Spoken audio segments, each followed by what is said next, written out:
क्या आपको रीडिंग करनी बोरिंग लगती है? तो चलो रीड करें विद जस्ट रीड।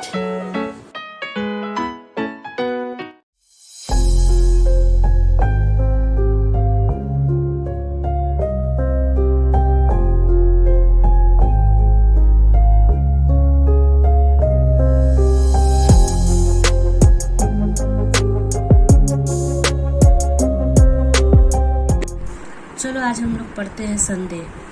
इसके कवि का नाम श्री जयशंकर प्रसाद, जिनका जन्म काशी के एक प्रतिष्ठित वैश्य परिवार में सन 1889 को हुआ। घर पर ही इन्होंने अंग्रेजी, संस्कृत, हिंदी, उर्दू तथा फारसी भाषाओं का गहन अध्ययन किया। 1937 में 48 वर्ष की अल्प आयु में इनका निधन हो गया। चलो इनकी कहानी संदेह को पढ़ते हैं। राम निहाल अपना बिखरा हुआ सामान बांधने में लगा। जंगल में धूप आकर उसके छोटे से शीशे पर तड़प रही थी। अपना उज्जवल आलोक खंड व छोटा सा दर्पण बुद्ध की सुंदर प्रतिमा को अर्पण कर रहा था, किंतु प्रतिमा ध्यान मगन थी। उसकी आंखें धूप से चौंधियाती न थी। प्रतिमा का शांत गंभीर मुख और भी प्रसन्न हो रहा था, किंतु राम निहाल उधर देखता न था। उसके हाथों में था एक कागजों का बंडल, जिसे संदूक में रखने से पहले वह खोलना चाहता था। पढ़ने की इच्छा थी, फिर भी ना जाने क्यों हिचक रहा था और अपने को मना कर रहा था, जैसे किसी भयानक वस्तु से बचने के लिए कोई बालक को रोकता हो। बंडल तो रख दिया, पर दूसरा बड़ा सा लिफाफा खोल ही डाला। एक चित्र उसके हाथों में था और आंखों में आंसू थे। कमरे में अब 2 प्रतिमाएं थी। बुद्ध देव अपनी विराग महिमा में निमग्न थे। राम निहाल राग शैल सा अचल, जिसमें से हृदय का द्रव्य आंसुओं की निर्झरणी बनकर धीरे धीरे बह रहा था। किशोरी ने आकर हल्ला मचा दिया। भाभी, अरे भाभी, देखा नहीं तूने ना? निहाल बाबू रो रहे हैं। चल भी। अरे तो चल भी। श्यामा वहां आकर खड़ी हो गई। उसके आने पर भी राम निहाल उसी भाव में विस्मृत सा अपनी करुणा धारा बहा रहा था। विस्मृत, इसका अर्थ भूला हुआ, बहा रहा था। श्यामा ने कहा, निहाल बाबू। निहाल ने आंखें खोलकर कहा, क्या है? अरे मुझे क्षमा कीजिए। फिर आंसू पोंछने लगा। बात क्या है? कुछ सुनो भी। तुम क्यों जाने के समय ऐसे दुखी हो रहे हो? क्या हम लोगों से कुछ अपराध हुआ? तुमसे अपराध होगा या क्या कह रही हो? मैं रोता हूँ, इसमें मेरी ही भूल है।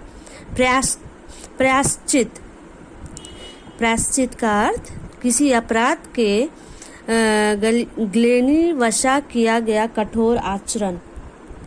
प्रायश्चित करने का यह ढंग ठीक नहीं, यह मैं धीरे धीरे समझ रहा हूँ, किंतु करूँ क्या? यह मन ही नहीं मानता। श्यामा जैसे सावधान हो गई। उसने पीछे फिरकर देखा कि किशोरी खड़ी है। श्यामा ने कहा, जा बेटी, कपड़े धूप में फैले हैं, वहीं बैठ। किशोरी चली गई। अब जैसे सुनने के लिए प्रस्तुत होकर श्यामा एक चटाई खींचकर बैठ गई।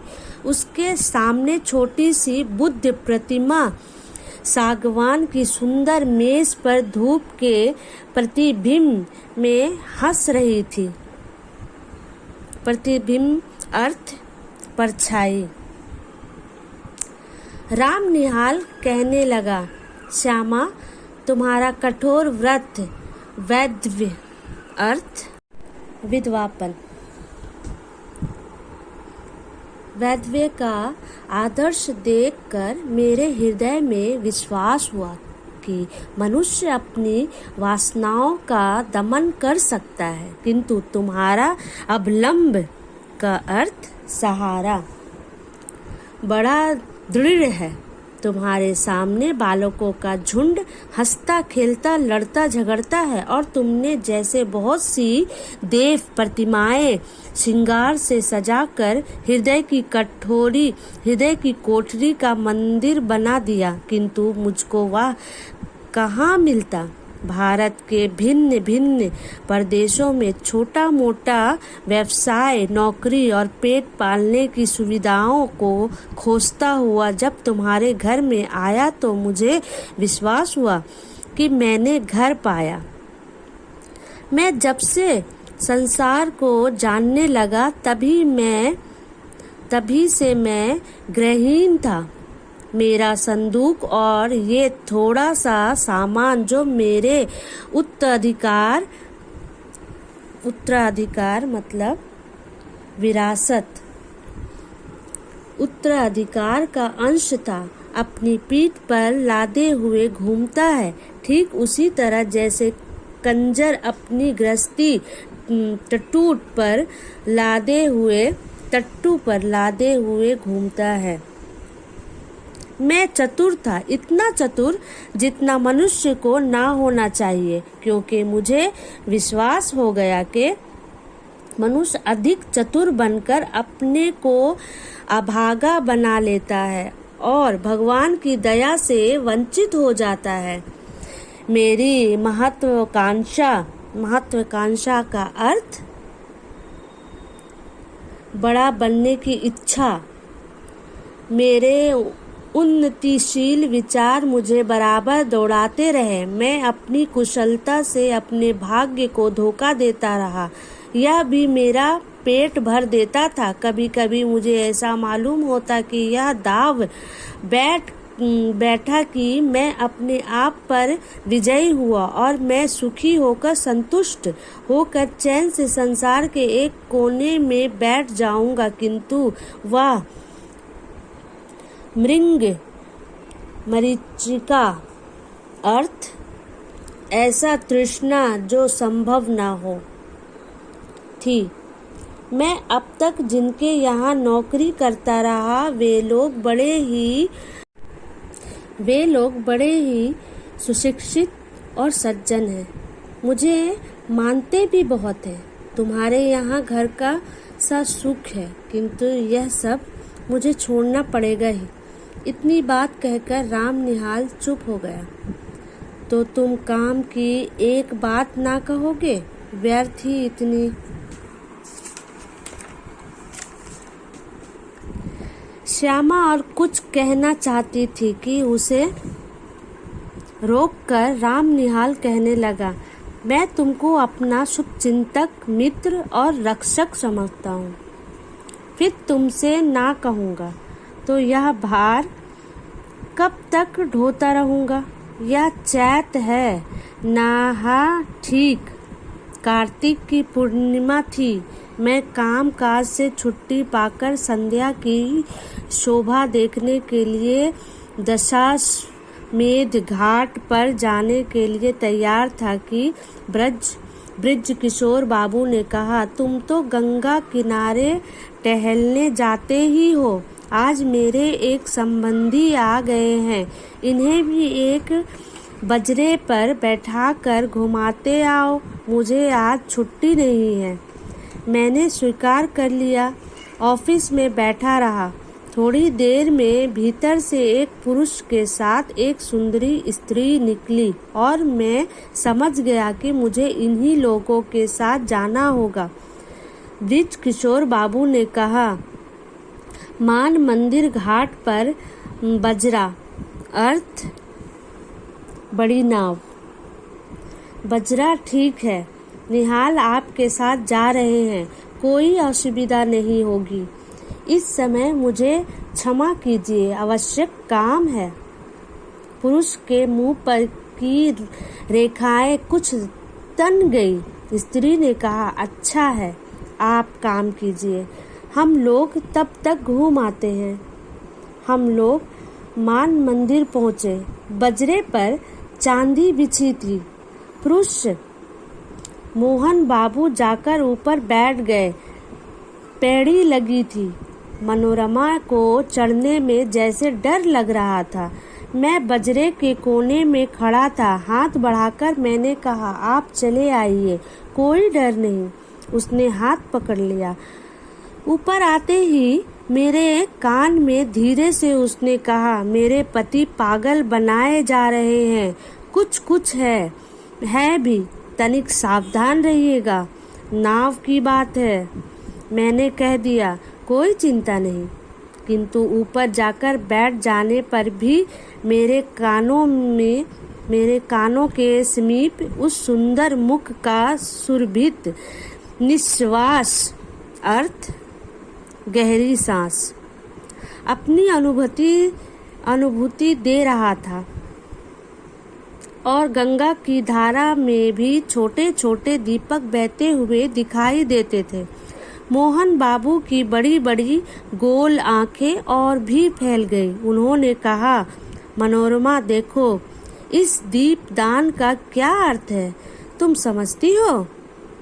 गंगा जी की पूजा, और क्या? मनोरमा ने कहा। यही तो मेरा और तुम्हारा मतभेद है। जीवन के लघुदीप को अंत की धारा में बहा देने का यह संकेत है। आह, कितनी सुंदर कल्पना! कहकर मोहन बाबू जैसे उच्छ्वसित हो उठे। उनकी शारीरिक चेतना मानसिक अनुभूति से मिलकर उत्तेजित हो उठी। मनोरमा ने मेरे कानों में धीरे से कहा, देखा ना आपने? मैं चकित हो रहा था। बजरा पंचगंगा घाट के समीप पहुंच गया था। तब हंसते हुए मनोरमा ने अपने पति से कहा, और यह बांसों में जो टंगे हुए दीपक हैं, उन्हें आप क्या कहोगे? तुरंत ही मोहन बाबू ने कहा, आकाश भी असीम है। जीवन दीप को उसी ओर जाने के लिए यह भी संकेत है। फिर हाँफते हुए उन्होंने कहना आरंभ किया, तुम लोगों ने मुझे पागल समझ लिया है। मैं यह जानता हूँ। ओह, संसार की विश्वासघात की ठोकरों ने मेरे हृदय को विक्षिप्त अर्थात परेशान बना दिया है, मुझे उससे विमुख कर दिया है। किसी ने मेरे मानसिक विप्लवों में मुझे सहायता नहीं दी। मैं ही सबके लिए मरा करूं। अब मैं यह नहीं सह सकता। मुझे अकपट प्यार की आवश्यकता है। जीवन में वह कभी नहीं मिला। तुमने भी मनोरमा, तुमने भी मुझे। मनोरमा घबरा उठी। उसने कहा, चुप रहिए, आपकी तबीयत बिगड़ रही है, शांत हो जाइए। क्यों शांत हो जाऊं? राम निहाल को देखकर चुप रहूं? वह जान जाए, इसमें मुझे कोई भय नहीं। तुम लोग छिपाकर सत्य को छलना क्यों बनाती हो? मोहन बाबू के श्वासों की गति तीव्र हो उठी। मनोरमा ने हताश भाव में मेरी ओर देखा। वह चांदनी रात में विशुद्ध प्रतिमा से निश्चेष्ट अर्थात जिसमें हलचल ना हो रही थी। मैंने सावधान होकर कहा, माँ-जी, अब घूम चलो। कार्तिक की रात चांदनी से शीतल हो चली थी। नाव मान मंदिर की ओर घूम चली। मैं मोहन बाबू के मनोविकार के संबंध में सोच रहा था। कुछ देर चुप रहने के बाद मोहन बाबू फिर अपने आप कहने लगे, ब्रिज किशोर को मैं पहचानता हूँ। मनोरमा, उसने तुम्हारे साथ मिलकर जो षड्यंत्र रचा है, मुझे पागल बना देने का जो उपाय हो रहा है, उसे मैं समझ रहा हूँ। तो ओह, आप चुप ना रहेंगे? मैं कहती हूँ यह व्यर्थ का संदेह आप मन से निकाल दीजिए, या मेरे लिए संख्या अर्थात 21 मंगा दीजिए, छुट्टी हो। स्वस्थ होकर बड़ी कोमलता से मोहन बाबू कहने लगे, तुम्हारा अपमान होता है? सबके सामने मुझे यह बातें ना कहनी चाहिए, यह मेरा अपराध है। मुझे क्षमा करो मनोरमा। सचमुच मनोरमा के कोमल चरण मोहन बाबू के हाथ में थे। वह पैर छुड़ाती हुई पीछे खिसकी। मेरे शरीर से उसका स्पर्श हो गया। वह क्षुब्ध और संकोच में उब चुभ अर्थात आशा और निराशा की अवस्था। रमणी जैसे किसी का आश्रय पाने के लिए व्याकुल हो गई थी। मनोरमा ने दीनता से मेरी ओर देखते हुए कहा, आप देखते हैं ना? सचमुच मैं देख रहा था। गंगा की घोर धारा पर बजरा फिसल रहा था, नक्षत्र बिखर रहे थे और एक सुंदर युवती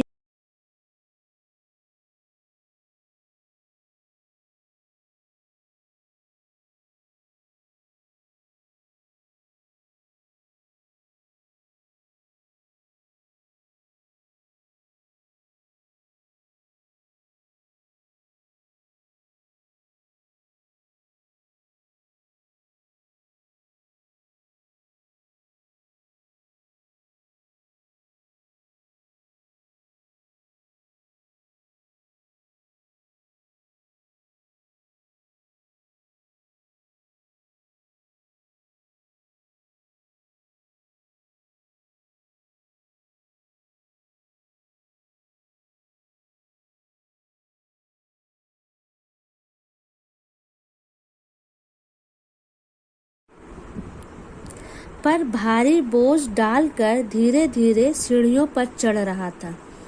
उसने धीरे से मुझसे कहा, राम निहाल जी, मेरी विपत्ति में आप सहायता ना कीजिएगा। मैं अवाक था। श्यामा ने एक बार गहरी दृष्टि से राम निहाल को देखा। वह चुप हो गया। श्यामा ने आज्ञा भरे स्वर में कहा, आगे और भी कुछ है, यह बस? राम निहाल ने सिर झुकाकर कहा, हाँ, और भी कुछ है। वही कहो ना। कहती हूँ।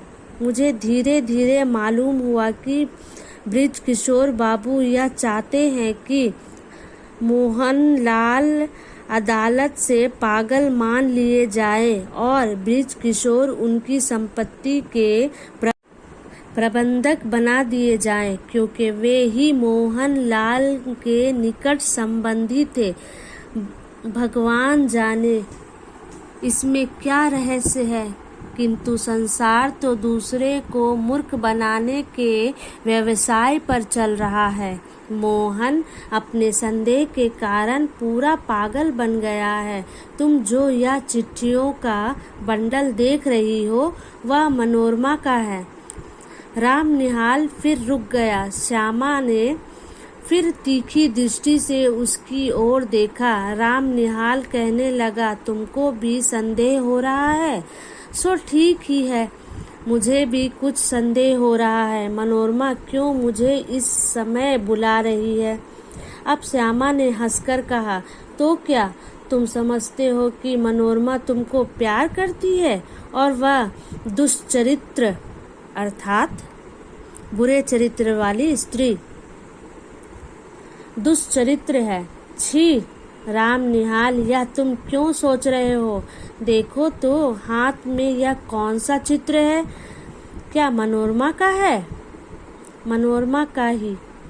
कहते कहते श्यामा ने राम निहाल के हाथ से चित्र ले लिया। उसने आश्चर्य भरे स्वर में कहा, अरे यह तो मेरा ही है। तो क्या तुम मुझसे प्रेम करने का लड़कपन करते हो? यह अच्छी फांसी लगी है तुमको। मनोरमा तुमको प्यार करती है और तुम मुझको। मन के विनोद के लिए तुमने अच्छा साधन जुटाया है, तभी कायरों की तरह यहाँ से बोरिया बांधना लेकर भागने की तैयारी कर ली है। राम निहाल हृदय बुद्धि अपराधी सा श्यामा को देखने लगा, जैसे उसकी ही भागने की राह ना हो। श्यामा दृढ़ स्वर में कहने लगी, निहाल बाबू, प्यार करना बड़ा कठिन है। तुम इस खेल को नहीं जानते, इसके चक्कर में पड़ना भी मत। हाँ, एक दुखिया स्त्री तुमको अपनी सहायता के लिए बुला रही है, जाओ उसकी सहायता करके लौट आओ। तुम्हारा सामान यही रहेगा, तुमको अभी यही रहना होगा, समझे? अभी तुमको मेरे संरक्षता की आवश्यकता है। उठो, नहा धो लो। जो ट्रेन मिले उससे पटना जाकर ब्रिज किशोर की चालाकियों से मनोरमा की रक्षा करो और फिर मेरे यहाँ चले आना। यह सब तुम्हारा भ्रम था, संदेह था। रामनिहाल धीरे से उठकर नहाने चला गया था।